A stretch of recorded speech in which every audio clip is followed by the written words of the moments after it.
I was born in a little town called Stewart, Nebraska, but my folks moved from there when I was about a yearling. Just moved across the border into South Dakota. My dad moved a lot. We moved a lot. But I remember some of South Dakota. My dad was always working on places, and then a lot of times he'd run a few cows of his own on some place. But I remember moving. My folks moved about every year, maybe sometimes twice a year. And I remember time to move our stuff in a wagon, team and wagon, and my mother would put all her dishes and stuff in the car, and then other junk went in the wagon. They didn't have much of anything, Didn't have no furniture or nothing. I went to work for a couple of ranches when I was young, a couple different ranches. They were really old ranches. Well, I knew you couldn't do that the rest of your life. The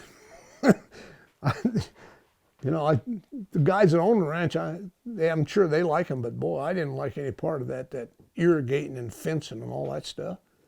Just didn't suit me, And I shouldn't have been that way, but I was. Spoiled, I guess you might call it, or something. But anyway, so I just started looking for places where they were doing a lot more riding. And I went to work for a guy in Wyoming. His name was Ned Dover. He needed a guy to work for him. And so I went there, and he was an old-time cowboy. He told me probably he'd worked for every wagon outfit in Wyoming at one time. And he'd put that together, by cowboying like some of them old guys did. But I remember he asked me one day, he says, well, he kind of talked like Brian Morris, And he said, well, all you really want to do is ride, ain't it? And I said, well, yeah. Well, why don't you go do that? And I said, well, I ain't sure there's any such a thing. And he said, oh, yeah, you go find it. It's there. And I was working for him when he wanted me. Maybe he wanted me to leave. I don't know. We did that a lot here at the ZX, us guys. We Spanish knocked all our horses, It's about all gone now. Even in Big Hole, Montana, they don't use hardly any horses anymore.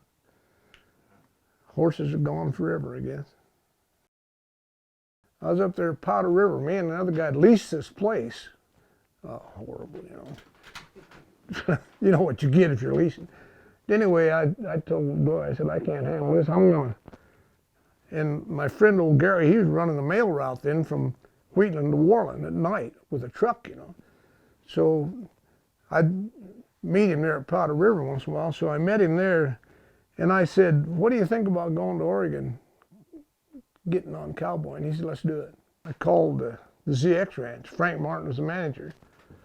And they asked him who the cow boss was, and he said, Ray McLaughlin. I said, could I have his number? And he said, you bet you can. So I called Ray and told him what we was planning to do. And he said, well, I got a guy here that's having woman trouble. He said, probably need another guy in a week or so, Well, that was good enough for us. We'd come out. I had a half-brother that lived over there at Oak Ridge, worked in the sawmills. So we pulled in over there. We'd been there about a week, and we were ready to go. I told Gary, well, we'll do something here, make it, then we'll head to Arizona because it's going to be winter pretty quick. And we had our families and everything. We're going to have some work, Well, about that time, that night, McLaughlin called there and asked me if I was still wanting a job. I said, you bet. But I said, I got my friend here too. He said, bring him on. He said, we can use both of you. He said, we'll meet you in Silver Lake Sunday morning. They hauled us into Sycan there, kind of up where you were, over in they had a big ranch up there at the time, and they'd trail the cattle out to Paisley from there. I remember one fall I made 8 trips out of there with cattle, They had a lot of cattle. They had about probably 8,000 or 9,000 then, maybe a little more, I don't know. But we'd start out with the pairs, get them the heck out of there. And then they weaned up there at that time too, so there was hundreds and, thousands of cows without calves on them when we trailed out, good trail. Then the biggest drives was probably about 2,500 head of cattle. That's about all you could handle, And then when I worked for Bratton's, they had a place out on the desert called the XL, and we'd trail them cattle around there and go all the way to Saikan. That took a week. We'd be trailing them for a week. People like to make it romantic. I don't blame them. Romance is a high-headed horse, you know. But you're just making a living. You ain't thinking much about it. And sometimes you had rough horses. You know, you had horses that, well, you wouldn't eat breakfast if you were going to ride them.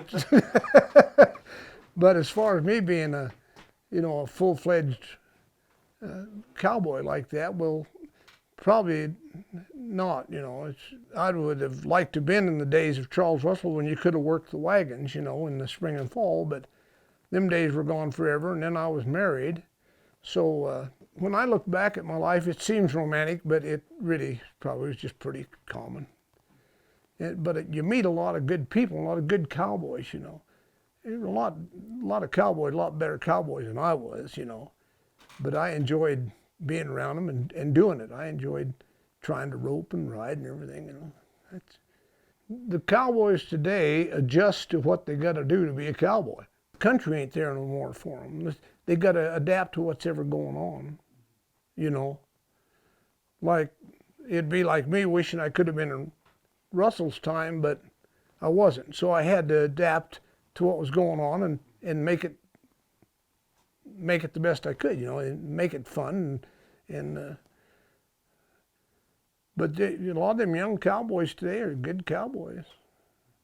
You know, there ain't nothing wrong with their cowboying ability. They just ain't got the Charles Russell picture in the background. The trailing cattle and stuff, there isn't near as much of that. So that's the difference probably. I don't know. They, you know, like I say, they're still good at what they do. They good horseback and good hands.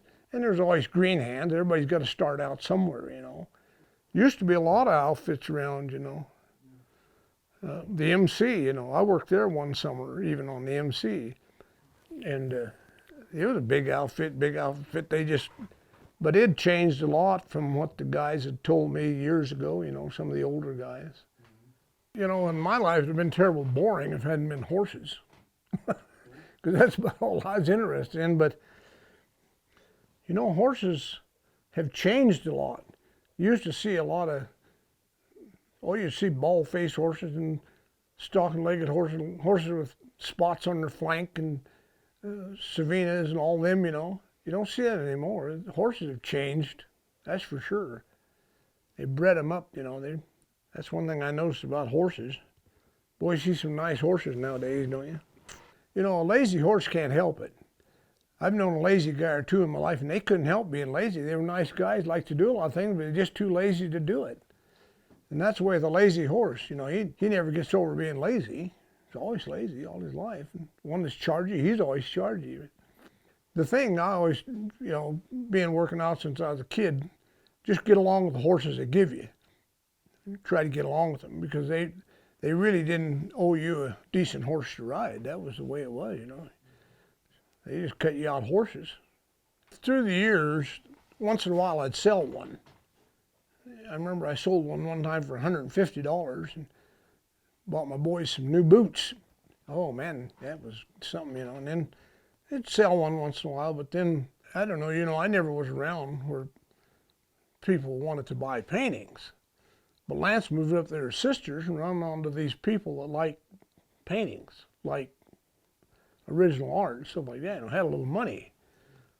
People I was around, you know, was always so poor, they couldn't have bought anything anyways. So then he'd up and sell the picture for $10,000. I said, you don't mean 10,000? He said, yeah. Uncle Lenny said, I got 10,000. I said, well, for crying out loud. He said, I got some more people I think will buy some. And I said, well, let's go in partnership. I'll give you half of whatever you get. No, he said, I can't do it. I said, you can, because I wouldn't sell anything one for you. So that's the first time I realized, and I got looking, I thought, well, maybe they're better than I thought. I'm never real fond of my paintings, you know. They just don't suit me a lot of times, you know. I've heard of artists that kept some picture they done because they're so fond of it. Not me, when I'm done with them. You can go away. I don't want them anymore then. Most of the time I have an idea. kind of what I want to do. And you know, I really didn't. My life really didn't. It wasn't being an artist is what I planned on. I'd like to have been, but it just wasn't going to work out. See. So I just paint for my own enjoyment and that sort of thing. And then Charles Russell was my inspiration. I'll have to say that. That's where I like to draw and paint. And after I saw his stuff, I thought, well, that's the way I want them to look, whether they ever sell anything or not. And still yet today, somebody said, well, they look like Russells. I said, well, if they didn't, I'd be disappointed. Just that simple. I said, besides, you can't afford a Russell picture. You can buy one of these. But I've had them say, yeah, they look a lot like Russell. I always say, well, thank you very much. I spent 60 years trying to make them look like Russells. I'm glad I finally made it. But as far as, you know, probably I'm not completely original, you know, on account of that. But I like his colors. I like this way he's cowboyed. I like the period that he painted in. Well, it's open range days in Montana and clear from Texas up, you know, after they brought them cattle up there. And the cowboy kind of formed there. They were all together there, you know. You could tell one from this country, one from that. But then it was the wide open stuff, everything to me was romantic in them days. I know it wasn't, you know. It's like a lot of people today think, you know, about cowboy is really romantic, and it is to a certain point, but you know it's not down deep inside. But that open range thing, and it was disappearing, see? And them guys always originally packed guns, wore Angora chaps, batwing chaps, chinks, you know, different kind of hats, silver bits, silver spurs. Just the whole thing was, and they were really doing it for a living. That's what they did. And being on that wagon and all that stuff, you know, I have to draw that because that's where it really was, you know. Cowboys today, and just as good as they ever was, cowboying ain't. My full name is Lynn Larry Babb. And what I do is what I want to do.